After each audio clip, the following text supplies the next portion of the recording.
while we're out here, we're gonna take this chance to road test 3 action cameras. We have the iOn AirPro 2, the Swann Bolt HD, and of course the new GoPro Hero 3.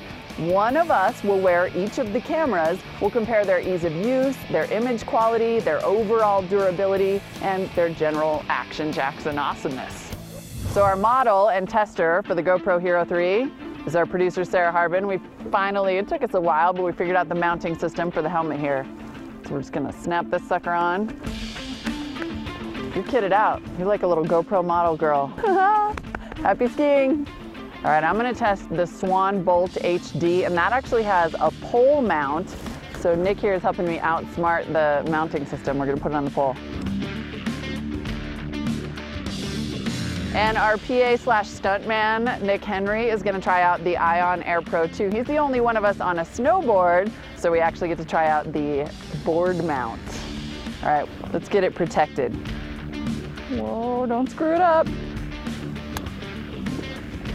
We're probably gonna gaffer tape these on a little bit because we don't really want to lose them, although I feel like if you were actually testing this, losing it would be pretty likely.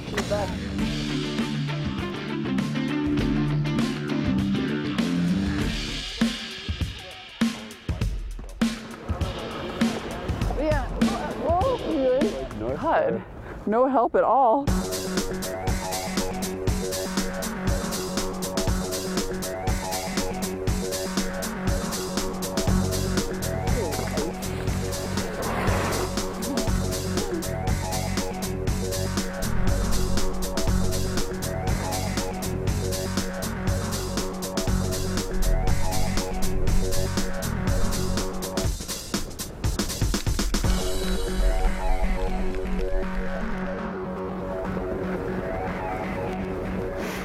All right, it's day 2 of the Always On Reindeer Games, and I have a little update on our action camera shootout road test. First up, the Hero 3, which was a pretty good performer, as long as you can remember which button is which, like this one's power and this one's record, and listen for the beep, then you'll know what it's actually doing.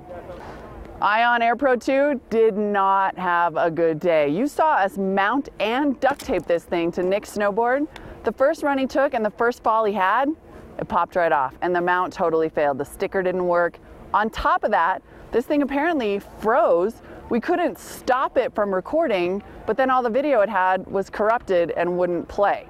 We're gonna tape it back on and try it again on that snowboard, but I don't have high hopes for iOn. Okay, and finally, the Swann Bolt HD. Now, I mounted this to my pole yesterday. After we reviewed the footage, we realized that you probably only want to do that if someone else is filming you with the pole. The footage is not that impressive. So today I'm going to try it on a chest mount.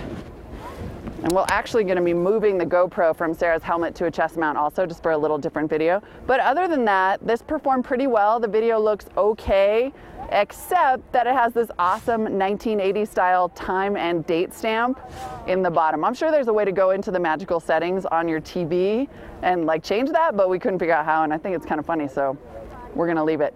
We'll see how these guys do today.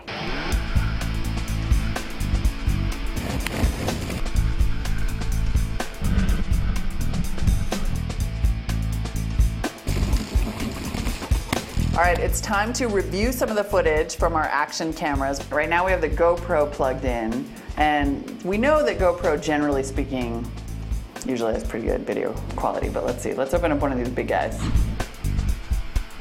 Sarah going snowboarding. Oh, look at the sunshine. All right, that is good looking video. So the upshot here, GoPro video looks good. All right, let's see if today actually worked. It took him like long ways. Yeah. Whoa. It's really shaky. Oh, it's really shaky, but it's on your board. Oh. Okay, that video quality is pretty good. But it's sideways. But it's sideways. Can we just look at this camera for a second? I couldn't help but notice that the camera is round. It's a round camera. Why would it ever be shooting sideways or upways or whatever and not just like one? It's round. All right, let's check out mine. It's the Swann, the Bolt HD. It looks okay. Pretty okay. It's pretty blown out. It's like there's super blown no, out. the GoPro and the iOn both, you could see the detail in the snow. This is just sort of a blinding white. So this looks all right. From my mind, The camera that proved the easiest to use and the most reliable, despite some battery issues and a pretty difficult firmware upgrade, had to be GoPro. Yeah, I hate to say it, I usually pull for the underdogs, but... Exactly. It's not like we don't love them, but they're just, you know, they've been the winner for a long time. You know, these guys are coming up, and I think they'll hopefully work out some of these kinks. For me, it's GoPro, then the iOn, despite the problems that it had. The Swann, to me, is just like, that's not, for some reason, just not complete. Agreed. Actually, you know what? That's not true. Screw the iOn, and it's sideways video. A round camera should not take sideways video. iOn loses. It's all about Swann. You're the boss. I and GoPro. I can't disagree. Sideways, no. GoPro wins.